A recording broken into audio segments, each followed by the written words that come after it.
Hello दोस्तों, स्वागत है आपका पेबल फाइनेंस में। ये हमारी लूपहोल सीरीज का दूसरा पार्ट है जिसमें हम बात करेंगे जीएसटी के एक ऐसे लूपहोल के बारे में जिसकी जानकारी हर उस इंसान को है जो जीएसटी की थोड़ी भी नॉलेज रखता है। तो चलिए शुरू करते हैं।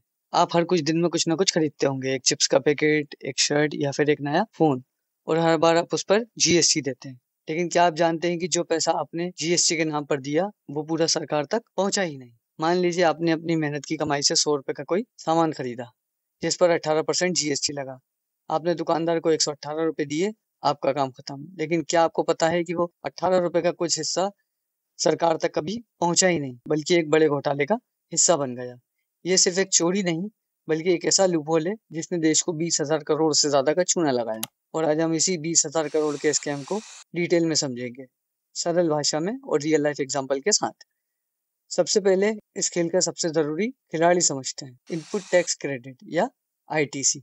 मान लीजिए आप एक बिस्किट कंपनी चलाते हैं। बिस्किट बनाने के लिए आप मैदा, चीनी और पैकेजिंग खरीदते हैं। आप इस पर जीएसटी देते हैं। जब आपका बिस्कुट बनकर तैयार हो जाता है तो आप कस्टमर से जीएसटी लेते हैं जिस वक्त आप वो बिस्किट बेचते हैं। आईटीसी का मतलब ये है कि जो आपने जीएसटी रॉ मटेरियल खरीदते वक्त दिया उसे आप उस जीएसटी से घटा सकते हैं जो आपने बिस्कुट बेचते वक्त कस्टमर से लिया।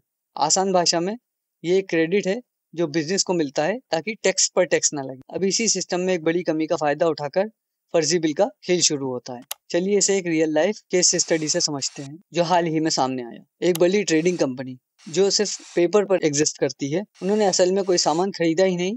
उन्होंने छोटी मोटी 50 से ज्यादा गलत फर्म्स यानी शेल कंपनीज बना ली। इन कंपनियों से इन्होंने करोड़ों के फर्जी बिल्स लिए। इन बिलों में सब कुछ सही था, जीएसटी नंबर, इनवॉइस डेट्स और माल की डिटेल्स, लेकिन असलियत में ना कोई माल बिका, ना पैसा दिया गया।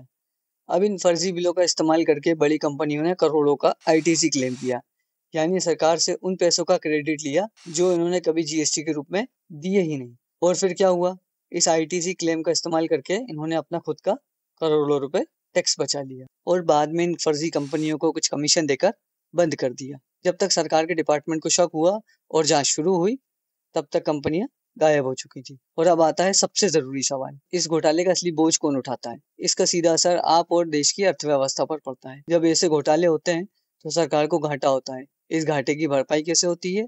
नए टैक्स लगाकर, पेट्रोल डीजल के दाम बढ़ाकर या जरूरी सर्विस पर खर्च को घटाकर। यानी जो पैसा ईमानदार लोग भरते हैं उसी से इस घोटाले का बोझ भरा जाता है। और यही इस लूपहोल का सबसे बड़ा सच है। कुछ बेईमान लोग या कंपनियां सिस्टम का फायदा उठाकर करोड़ों रुपए कमाते हैं, जबकि इसका खामियाजा आम आदमी को भरना पड़ता है। तो अगली बार जब आप कोई बिल लें तो उस पर लिखा जीएसटी नंबर जरूर चेक करें, क्योंकि ये सिर्फ एक नंबर नहीं, आपकी जेब से चुपचाप हो रही चोरी है। ऐसे फाइनेंशियल लूपहोल्स को समझने के लिए हमारे चैनल को सब्सक्राइब करें। हम आपको बताएंगे कि ये बड़े बड़े खेल कैसे काम करते हैं और आप इनसे कैसे बच सकते हैं। तब तक के लिए धन्यवाद।